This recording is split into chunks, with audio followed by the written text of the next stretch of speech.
नमस्कार, स्वागत है आपका। आप देख रहे हैं अपना उत्तर प्रदेश। मैं हूं आपके साथ अनाया शर्मा। शुरुआत करेंगे बुलेटिन के विस्तार से। श्री बद्रीनाथ धाम के कपाट कल रविवार 12 मई को सुबह 6 बजे श्रद्धालुओं के दर्शनार्थ खुल रहे हैं, जबकि उत्तराखंड के 4 धामों में से 3 धाम श्री केदारनाथ, श्री गंगोत्री, श्री यमुनोत्री धाम के कपाट शुक्रवार को अक्षय तृतीया के दिन खुल चुके हैं। श्री बद्रीनाथ केदारनाथ मंदिर समिति द्वारा कपाट खुलने हेतु तैयारियां पूर्ण की जा चुकी है। कपाट खुलने के अवसर पर श्री बद्रीनाथ मंदिर को मंदिर समिति द्वारा श्री बद्रीनाथ पुष्प सेवा समिति ऋषिकेश के सहयोग से पुष्पों से भव्य रूप से सजाया गया है, तो वहीं हजारों की संख्या में तीर्थयात्री श्री बद्रीनाथ धाम पहुंच रहे हैं।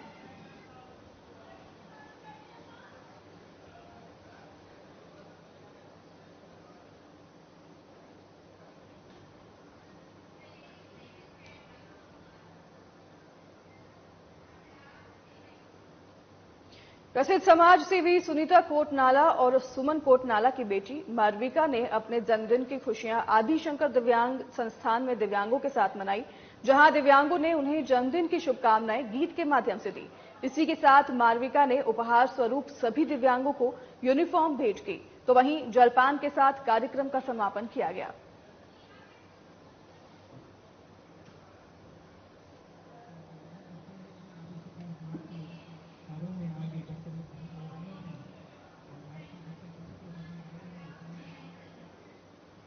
चुनाव के बीच पार्टी नेताओं का दल बदल का दौर जारी है। इसी कड़ी में अब सपा, कांग्रेस और बसपा के नेताओं ने बीजेपी का दामन थामा है, जिन्हें डिप्टी सीएम ब्रजेश पाठक ने पार्टी की सदस्यता दिलाई है। बीजेपी ज्वाइन करने वालों में कांग्रेस के पूर्व प्रवक्ता जिशान हैदर, सपा के पूर्व मंत्री मुकेश सोनकर और सपा पूर्व प्रदेश सचिव प्रदीप सिंह बब्बू शामिल हैं।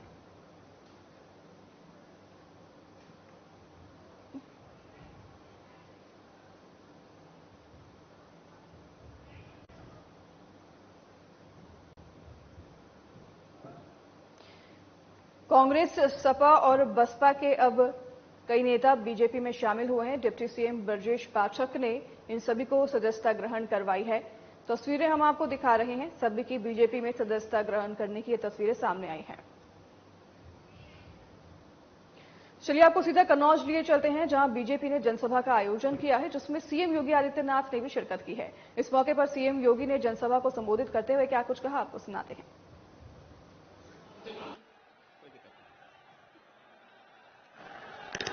असीम अरुण जी, प्रदेश सरकार के मंत्री श्री संदीप सिंह जी, लोकप्रिय विधायक श्रीमती पूनम संखवार जी, लोकप्रिय सांसद और भारतीय जनता पार्टी के प्रत्याशी श्री सुब्रत पाठक जी, जिला प्रभारी कानपुर देहात से अशोक राजपूत जी, जिलाध्यक्ष कानपुर देहात मनोज शुक्ला जी, नगर पंचायत अध्यक्ष श्री राजेंद्र सिंह राजू जी, नगर पालिका अध्यक्ष जीजक अमित तिवारी जी, आज के इस पूर्व विधायक श्रीमती निर्मला संखवार जी, आज के इस चुनावी सभा में उपस्थित शंकरगंज झीझक के मेरे सभी उपस्थित बहन और भाइयों, आज मुझे बाबा धर्मगढ़ के इस पुण्य धरा पर आप सबके बीच में आने का अवसर प्राप्त हुआ है। मैं सबसे पहले इस पावन धरा को नमन करता हूं। 1857 के प्रथम स्वतंत्र समर में जिन अमर बलिदानियों ने देश की आजादी के लिए अपने आप को बलिदान किया था, ऐसे सभी अमर बलिदानियों को भी नमन करते हुए उनके श्री चरणों में श्रद्धांजलि अर्पित करता हूं। बहनों और भाइयों, लोकसभा चुनाव के चौथे चरण में परसों आपको मतदान करना है। अब तक के 3 चरण पूरे हो चुके हैं। आधा चुनाव संपन्न हो चुका है। और बहनों और भाइयों, पूरे देश में एक स्वर से स्वीकार किया है कि फिर एक बार जैसे जैसे लोकसभा के चुनाव अलग अलग चरणों में पूरे हो रहे हैं, ऐसे ऐसे आवाज आ रही है कि अब की बार 400 पार। और झिझक के अंदर आपका उत्साह दिखाता है कि उत्तर प्रदेश का वह संकल्प पूरा होने वाला जो हमने मोदी जी को कहा है कि 80 लोकसभा सीट पर 80 कमल खिलेंगे और 80 कमल के उत्तर प्रदेश की माला मोदी जी के गले में पड़ेगी। बहनों और भाइयों, मैं अभिनंदन करूंगा आप सबका। गर्मी की परवाह के बगैर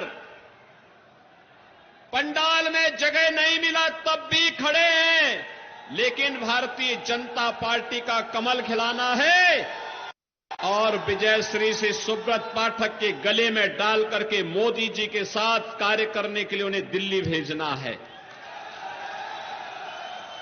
बहनों और भाइयों, ये हमारी पीढ़ी का सौभाग्य है। हम नए भारत को देख रहे हैं, एक ऐसा भारत जिस भारत में आज सुरक्षा भी है, सम्मान भी है, विकास भी है, गरीब कल्याण भी है, और जिस भारत में विकास है तो विरासत भी है, आपकी आस्था का सम्मान है। याद करिए अयोध्या में राम मंदिर के लिए समाजवादी पार्टी गोली चलाती थी राम भक्तों पर, और भाजपा की सरकार आई, आज भगवान राम का भव्य मंदिर का निर्माण हो गया। मुझे एक बात बताओ, झिझक के कितने लोग थे जो लोग अयोध्या में अब तक दर्शन करके आ गए हैं? काफी बड़ी संख्या में लोग गए हैं। और मैं यहां पे कहूंगा श्रीमती पूनम संखवार जी से भी और श्री सुब्रत पाठक जी से भी कि चुनाव के बाद मौका निकाल करके एक बार दर्शन कराने के लिए इन लोगों को जरूर लेके चले जाइए थोड़ा। बहनों और भाइयों, एक नई अयोध्या का दर्शन हो रहा है। अरे ये लोग तो धन्य हुआ। दूसरे लोग में अपने पूर्वजों को बताने के लिए भी हम लोग कह सकते हैं कि आपकी आस को, आपके संकल्प को हमने अपनी आंखों के सामने, हमारे वोट ने उसको पूरा करने में योगदान दिया है। आप भी कह सकते हैं उन तक जब जाएंगे, ये जवाब देने के लिए आपके पास उस समय वक्त होगा। कह सकते हैं कि देखिए आपका जो संकल्प था, उस संकल्प को हमने अपनी आंखों के सामने पूरा होते हुए देखा है और इसमें हमारा भी योगदान है। आपका योगदान इस रूप में है क्योंकि भारतीय जनता पार्टी की दिल्ली और लखनऊ की दोनों सरकारों को आपके वोट से बनाने में योगदान मिला है, आपका वोट मिला है, तब सरकार बनी है। और इसीलिए अयोध्या में भगवान राम का जो भव्य मंदिर का निर्माण हो रहा हुआ है, प्रभु राम विराजमान हो गए। 500 वर्षों की अद्भुत घटना घटित हुई है। और बहनों और भाइयों, 500 वर्षों की इस अद्भुत घटना के लिए 500 वर्षों में पहली बार प्रभु राम ने अपनी जन्मभूमि पर होली भी खेली और अपना जन्मदिन भी मनाया है। पहली बार भगवान राम का सूर्य तिलक भी हुआ है। बहनों और भाइयों, ये अद्भुत घटनाएं कभी कभी घटित होती हैं और हमारी पीढ़ी सौभाग्यशाली है कि हम इस नए भारत में सब कुछ देख पा रहे हैं। और इसीलिए मैं आज आपके पास आया हूं आपसे कहने के लिए कि ये नया भारत, बहनों और भाइयों, ये नया भारत केवल बोलता ही नहीं है, करके दिखाता भी है, करके दिखाता है। भारतीय जनता पार्टी ने कहा था ना कि रामलला हम आएंगे मंदिर वही बनाएंगे। तब समाजवादी पार्टी के लोग राम भक्तों पर गोलियां चलाते थे ना, बोलते थे ना कि परिंदा भी पर नहीं मार सकता।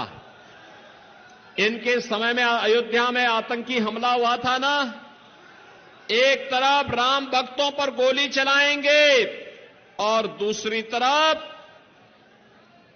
तरफ आतंकवादियों के मुकदमों को वापस लेंगे। ये समाजवादी पार्टी का चरित्र है।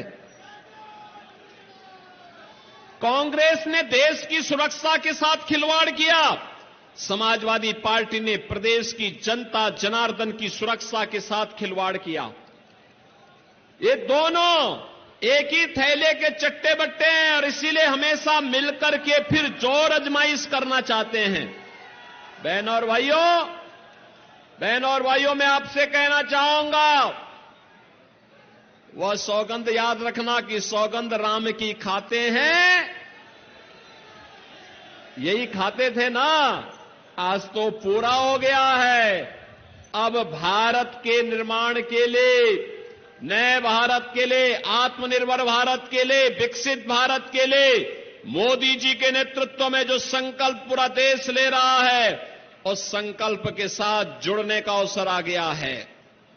बहनों और भाइयों, यही अंतर है कांग्रेस सपा में और बीजेपी में। बीजेपी का संकल्प देश के खातिर है, देश के नाम पर है, आत्मनिर्भर और विकसित भारत के लिए। आत्मनिर्भर और विकसित भारत इसलिए जिससे आपको और आपके आने वाली पीढ़ी को खुशहाल जीवन दे सकें। उनको सत्ता इसलिए चाहिए कि कांग्रेस के परिवार को, सपा के सेफई परिवार को धन संपदा से परिपूर्ण करके अपने परिवार के लिए वे चुनाव लड़ना चाहते हैं। और भारतीय जनता पार्टी राष्ट्र के हित के लिए, वे परिवार के हित के लिए, ये राष्ट्र के हित के लिए चुनाव लड़ना चाहती है। और इसीलिए राष्ट्र के हित के लिए लड़े जाने वाले इस चुनाव में आपका समर्थन लेने के लिए हम लोग आए हैं आपके पास। समाजवादी पार्टी के समय में क्या हालत थे प्रदेश के, हर तीसरे दिन दंगे होते थे, हर तीसरे दिन दंगे होते थे, अराजकता चरम पर थी, बेटी और व्यापारी सुरक्षित नहीं थे, गुंडागर्दी का आलम यह था कि प्रदेश में बेटियां पढ़ने के लिए अपने रिश्तेदारों के या छात्रों के छात्रावास में रहने के लिए मजबूर होती थी। बहनों और भाइयों, ये नया भारत है और नए भारत में आप देख रहे होंगे, नया उत्तर प्रदेश आज कहता है कि माफिया और अपराधी के लिए प्रदेश की धरती पर कोई जगह नहीं होनी चाहिए, कोई जगह नहीं होनी चाहिए। आज माफिया और अपराधियों को उनकी जगह ठीक बता दिया गया है, लेकिन समाजवादी पार्टी की संवेदना किसके प्रति है? याद करिए, परम राम भक्त प्रदेश के पूर्व मुख्यमंत्री सरदेव कल्याण सिंह जी की मृत्यु होती है और कल्याण सिंह जी की मृत्यु होने पर समाजवादी पार्टी के राष्ट्रीय अध्यक्ष श्री अखिलेश यादव ने एक भी संवेदना के शब्द नहीं व्यक्त किए। इतना बड़ा नेता, पूर्व मुख्यमंत्री, पूर्व गवर्नर दिवंगत होते हैं, समाजवादी पार्टी उनके प्रति संवेदना व्यक्त नहीं करती है। मुलायम सिंह जी की मृत्यु हुई थी, मैं स्वयं गया था, मेरे प्रदेश अध्यक्ष मेरे साथ गए थे, प्रधानमंत्री जी ने संवेदना व्यक्त की थी। एक सामान्य शिष्टाचार भी होता है, लेकिन यही अखिलेश यादव और यही समाजवादी पार्टी माफिया के मरने पर मातम मनाने के लिए गया था। अभी हाल ही में आपने देखा होगा, इनकी संवेदना आपके प्रति नहीं है, राम भक्तों के प्रति नहीं है, राम मंदिर के प्रति नहीं है, भारत के प्रति नहीं है। इनकी संवेदना आतंकवादियों के प्रति है, इनकी संवेदना माफियाओं के प्रति है, इनकी संवेदना अपराधियों के प्रति है, इनकी संवेदना भारत के खिलाफ जो वक्तव्य देते हैं उनके प्रति है। और इसीलिए हम लोग आए आपसे कहने के लिए कि बहनों और भाइयों, ये चुनाव मात्र चुनाव नहीं है, ये चुनाव तो भारत की तस्वीर और तकदीर को बदलने के लिए मोदी जी के नेतृत्व में हुए अहर्निश प्रयास को एक नई गति देकर के आगे बढ़ाने का चुनाव है। एक तरफ राम भक्त है, एक तरफ रामद्रोही है। जो रामद्रोही हैं वे भारत के खिलाफ षड्यंत्र रच रहे हैं, आपके खिलाफ षड्यंत्र रच रहे हैं, देश के खिलाफ षड्यंत्र रच रहे हैं। जो राम भक्त हैं वे भारत के अंदर एक नए इतिहास के मोड़ पर खड़े हैं। इतिहास का ये मोड़ मोदी जी के नेतृत्व में सरकार बनने के लिए इसलिए खड़े हैं कि हमें एक नया इतिहास बनाना है, और वह नया इतिहास होगा भारत को दुनिया की सबसे बड़ी ताकत के रूप में स्थापित करना। एक खुशहाल भारत के लिए, एक आत्मनिर्भर भारत के लिए, एक विकसित भारत के लिए। खुशहाल भारत का मतलब हर गरीब के पास अपना मकान होगा, अपनी सारी सुविधाएं होंगी, कोई गरीबी नहीं होगी, हर नौजवान के हाथ को रोजगार होगा, हर अन्नदाता किसान आत्मनिर्भर होगा, हर महिला आर्थिक रूप से स्वावलंबन का जीवन गुजर बसर करेगी। भारत के अंदर सर्वत्र खुशहाली हो, उस आत्मनिर्भर भारत के लिए आज भारतीय जनता पार्टी आपका आशीर्वाद चाहती है। और उसी आशीर्वाद के लिए बहनों और भाइयों, हम लोग श्री सुब्रत पाठक को लेकर के आपके पास आए हैं। ये आपके लोकप्रिय सांसद हैं और भारतीय जनता पार्टी ने उन्हें फिर से अपना प्रत्याशी बना करके आपके बीच उतारा है। बहनों और भाइयों, श्री अखिलेश यादव कन्नौज संसदीय क्षेत्र से चुनाव लड़ रहे हैं, और चुनाव वे इसलिए लड़ रहे हैं क्योंकि इंडी गठबंधन से कोई चुनाव लड़ने के लिए प्रत्याशी नहीं मिला। पहले एक को दिया, फिर उसका टिकट काटा, फिर दूसरे को मिला, वो मैदान छोड़ के भागा, फिर तीसरे को घोषणा की, वह भी मना कर दिया।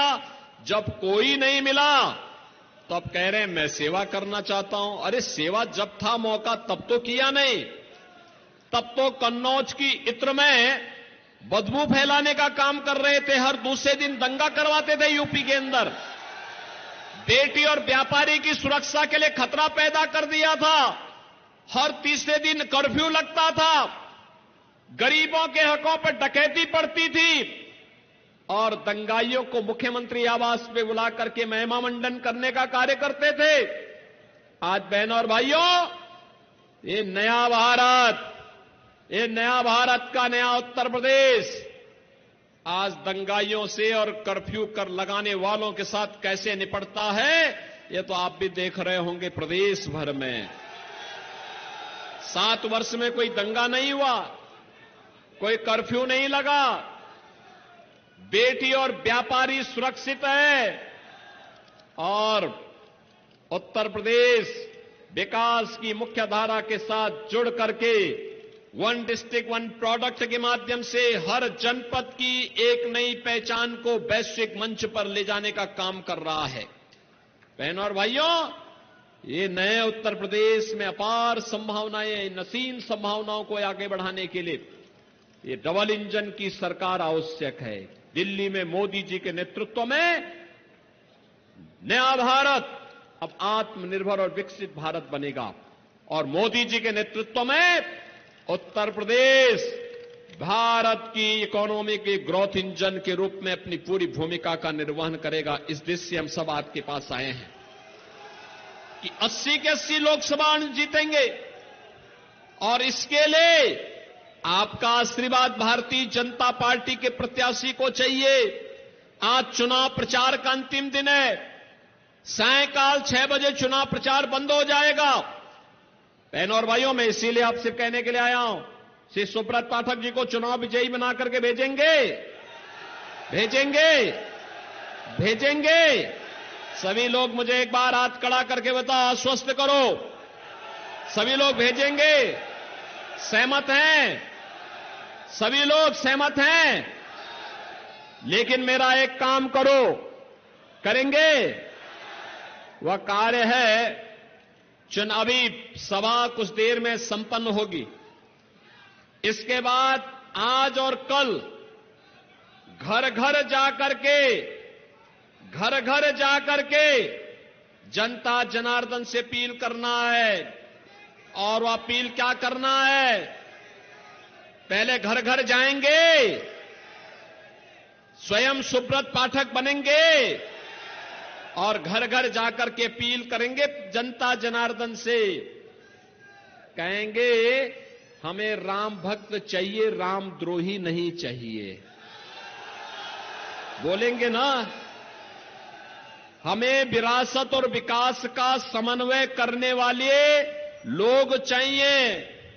और इसके लिए कन्नौज से सांसद सुब्रत पाठक बने और प्रधानमंत्री मोदी जी बने, यह आवश्यक है। इसके लिए कमल खिलाना है। कमल खिलाने के लिए कार्य करेंगे ना? करेंगे ना? तो इसी कमल खिलाने के लिए मैं आप सबसे अपील करूंगा, 13 मई को वोट पोल होने हैं और चुनाव के दिन पहले मतदान फिर जलपान।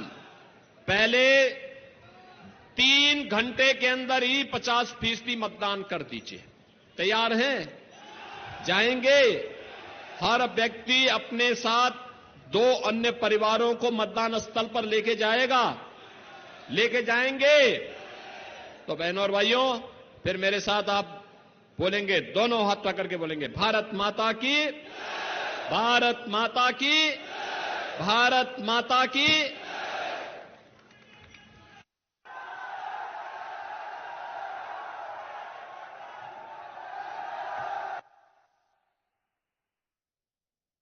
चलिए, तो फिलहाल इस बुलेटिन में हमारे साथ बस इतना ही। नमस्कार।